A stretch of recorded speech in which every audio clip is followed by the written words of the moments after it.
Hello everyone and welcome back to Animation Pilgrimage, the show where Tennelle and I take a look at every single theatrically released animated film in chronological order. I am Whitney. And I'm Tennelle. And today we are taking a look at 11 Hungry Cats from Group TAC in Japan. Yeah. So, this was really charming. Yeah, to be honest, when I saw this movie, which was found and given to us by Honey. Thank you, Honey, for finding this movie for us. Yeah. It was actually Thank you. A very fun movie to watch. Mm-hmm. But when I first got it, I'm going to be openly honest here, I looked around and tried to find any reason not to watch it because I can't find any definitive information that this was in fact released to theaters. Yeah, so this one is another one of those ones that maybe shouldn't be on our list, but there was so little information about it. We couldn't find a reason not to watch it, yeah. And I'm glad that we couldn't because I thought it looked really bad. Just to be honest, I thought it looked not well polished. And then we watched it, and it's simple, but it was super heckin' charming and fun. Yeah, easily one of the best films we've watched from 1980, just for the simple fact of that it's like, not bad. There's nothing I have to be like, it was good, except for. Right. There was no except for on this movie. Yeah, and like none of it's fantastic by any means, but this was just a fun time. Absolutely. Speaking of a fun time, how we go over to the plot? Yeah, sure.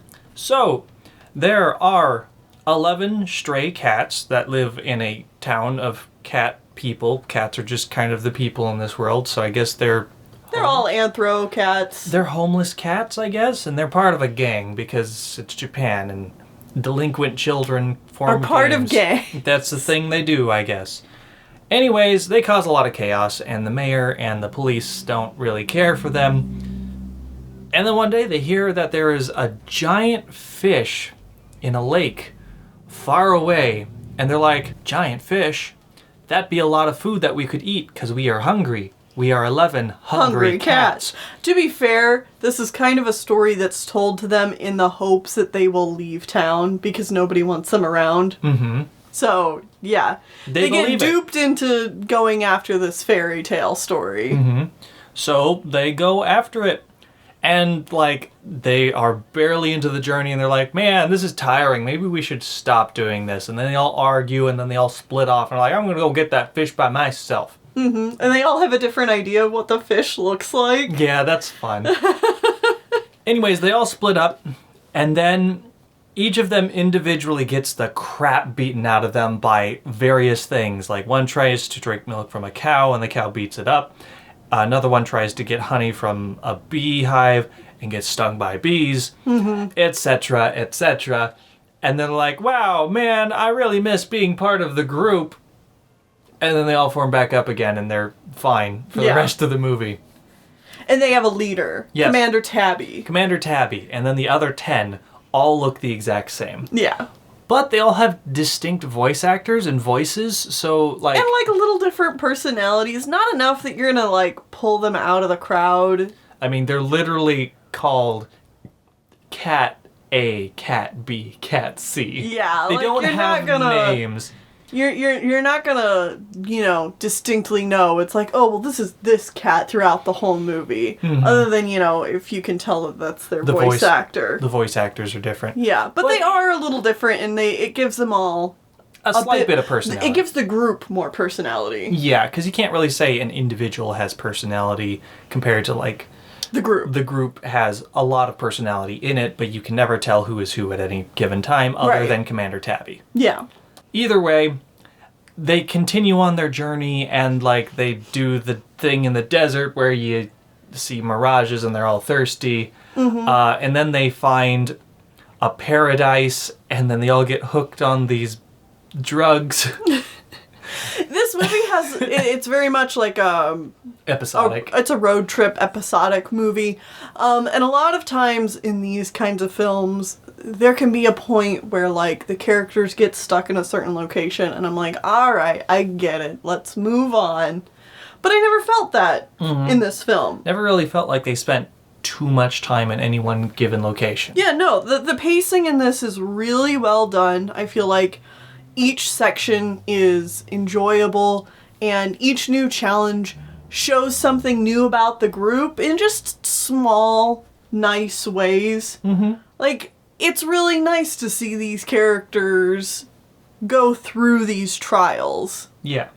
The next one is the mountain right before the lake, and it's super icy, and they're in a blizzard, and they have to cross this big chasm, and then Commander Tabby falls down a hole and dies, and then rest of them are stuck in a cave, and they're crying about their leader, and that's a really charming scene. It is really charming. They basically all almost die because they are hopeless without their commander. Oh god, they're such idiots. They're all such idiots. I mean, Commander Tabby is also an idiot, but they all collectively have one brain cell, and Commander Tabby's the only one allowed to use it.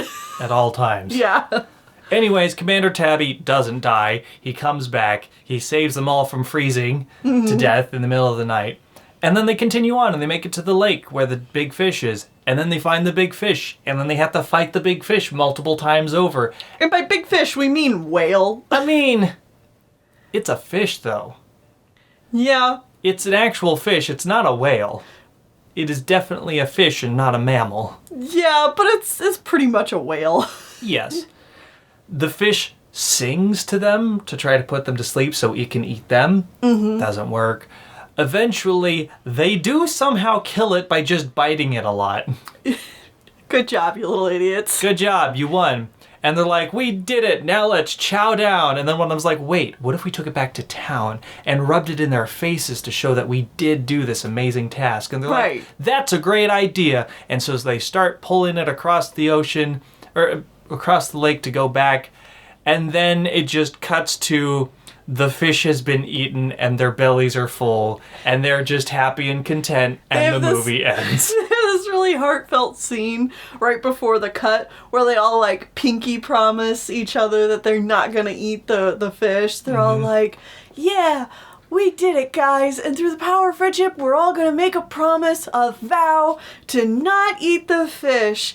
Oh, wow, we're going to really show those townspeople. And then it cuts. And they've eaten the fish. They've eaten the whole And the fish. movie's over. Yeah. And that's it. It's so fun. Yeah, and I don't want to overhype it. It's like, it's not a going good to blow 7 or your 8 mind. out of 10. Yeah, exactly. It's just, it's decent and it's charming. And in Animation Pilgrimage, you know, sometimes we go a long time before we get a nice movie. So many of the movies we watched this year for 1980 have been space operas or other movies that take themselves very seriously. And it's so nice to get this movie that is just fun and clean. Yeah. And just like a charming movie that anybody can watch. Speaking of clean, talking about the animation, the art direction a little bit, it's all solid. Like the movie itself, nothing in it is going to blow you away, but it will have a couple of moments that if you're really paying attention to the art direction or the animation, it'll probably surprise you. Like, it's got some little nice charming moments. In the beginning, particularly, I remember, like, the cats all shuffling with the complaints about the gang members from the town. And, like, that was a nice piece of animation. The part where they're in the Oasis Paradise had some nice pieces of animation to it. In general, the colors and, like, the staging are all very clear. And I really like the simplistic character designs of the cats and Commander Tabby. It definitely helps because they have to animate 11 characters almost all the time. Yeah, so really clever use of using those simplified character designs to animate a lot of characters at once. Like, I think that's really smart. So yeah, I would absolutely recommend this film. Absolutely. If you're looking for just like a fun, cute time, you know, this one should not disappoint.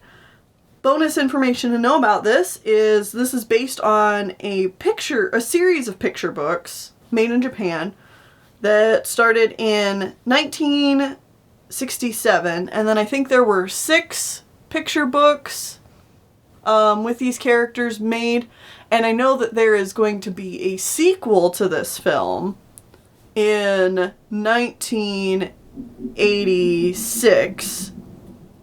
Okay.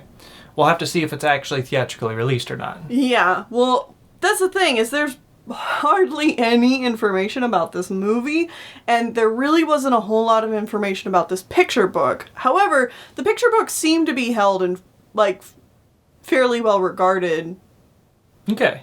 in Japan. I think in some award show it was listed as, like, the number 4th influential children's literature Oh, good. of all time or something like that. So, you know, that's cool. The director for this film was Shiro Fujimoto. Shiro Fujimoto. He doesn't seem to be the director for the sequel film, but there also wasn't any information about this director, so that's it. Yeah. Not a whole lot of information, but a really cute film. Yeah, so watch it if you can find it. Otherwise, join us back here next time as we go to America for like the second time this year, maybe? It hasn't been a lot. Yeah. Another one of those movies that I'm not entirely sure that we're even supposed to be watching, but I can't. Oh boy. Conflicting information is what Okay. I'm seeing Yeah. of whether this was actually released to theaters or not. What is it? I Go Pogo. Ah, yes. It is a political election movie based on a comic strip from America because 1980 was an election year in the United States, so they released a movie about a comic book character running for president. Cool. Let's do it. Hooray. All right, see you then.